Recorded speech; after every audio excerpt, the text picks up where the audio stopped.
So guys, first of all, before we start, please don't forget to just subscribe, like and share this video, by the way. So now on our Euro USD, we'll be analyzing our 4-hour time frame. We would want to determine where our price will be moving for today on for the night. As you can see that our price is actually ranging on our 4-hour time frame. I want you to know. So let us mark this play K area as our resistance, and we would also mark this area as our support, by the way. So one rule about trading is that you should trade what you think and what you see and not what you think. Now, as you can see here, our price is actually ranging on the 4-hour time frame. Above all, we would want to be going down, but before we actually get to the down, we are actually ranging. So where do you think our price will be moving for today? We'll be seeing a drop. If you go back to watch my DXY, you'll be able to see that I predicted that our US index will be going bullish for today. So when we are going bullish today, any pair relating to our DXY will actually be falling. Any pair relating to our USD will actually be falling. As you can see, our Euro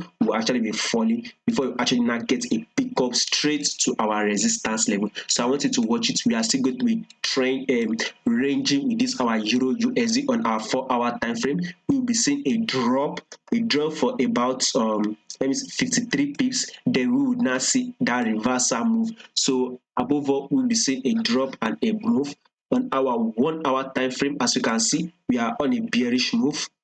We've gotten this fall, right? We've gotten this retracement, and now we are having another fall, which is going down, which is what we've predicted. So above all, we're actually going to be having a fall on our Euro USD. So don't forget to subscribe, to like and share this video.